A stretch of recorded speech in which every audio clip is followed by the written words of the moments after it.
Hello human beings, we are gonna be looking at vocal fry and starting your vocal fry so that eventually you'll get nice long screams. Right from the beginning, what is vocal fry? How do you find it? Vocal fry is a vocal register. Your vocal registers are 4. Scientifically, your vocal registers are 4. Singing teachers acknowledge more registers, but scientifically, 4. Vocal fry, which is the lowest one, modal, which is your chest voice, falsetto, which is above your speaking voice, and whistle, which is nice and whistly in the stratosphere of your voice. So your vocal fry exists underneath your speaking voice.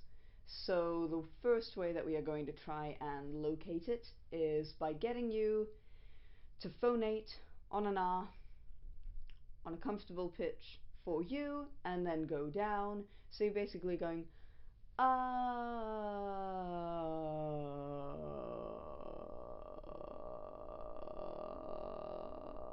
until you get that crackly sound.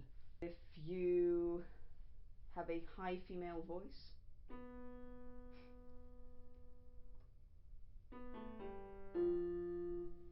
somewhere there,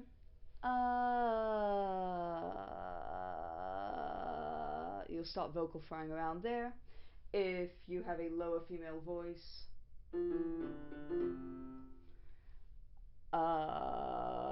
somewhere around there. If you're an average male,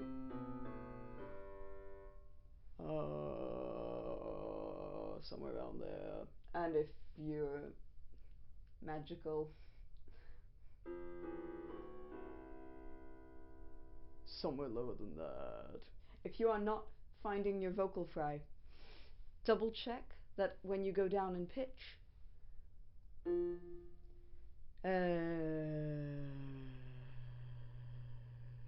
you're not getting breathy. Eliminate the breathiness. I want you to be thinking of your fry with no breathiness whatsoever at this point. So make sure that as you go down, you never get breathy. And if you do get breathy, go higher up and try not to get breathy. It might mean that your lower notes are eliminated and you start vocal frying much earlier on than you thought that you would. That's fine for now, because the only goal is just to find it. Yay! Possibly you will need to decrease your volume. So if you're going down and you're going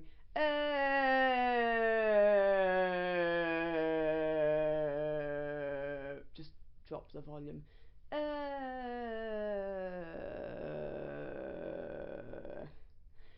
Volume usually helps you keep the note clean, and we don't want that for now. The other thing is the amount of breath that you're using. As I said, you don't want to be breathy, but that being said, you want to use less breath than your normal speaking voice. Studies show that vocal fry uses about 1/3 the amount of breath that your speaking voice uses. So we're talking about a significant reduction of the amount of breath. In terms of your low vocal fry,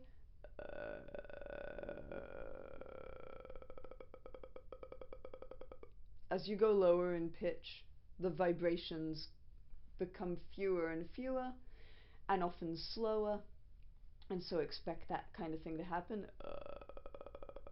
If you're a bit higher up,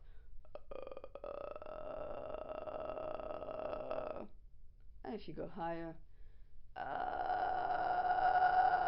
and if you go higher, and to your highest.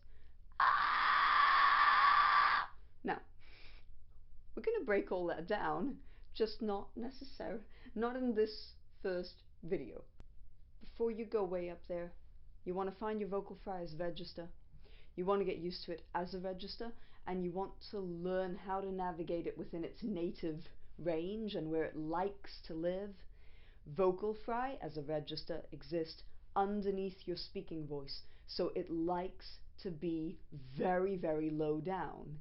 You could probably sing octaves underneath your lowest notes in vocal fry if you trained it.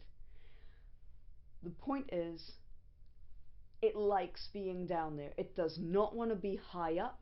So if you're having issues down the lines of how do I get my vocal fry higher up, or why is my vocal fry quiet, you're doing normal, correct vocal fry. You're doing the right thing. You're not doing anything wrong.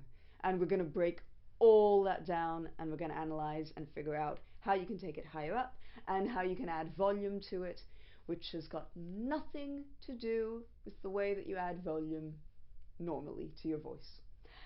That is all for now. So just find your vocal fry as a register by going down underneath your speaking voice and dropping a little bit in volume and intensity.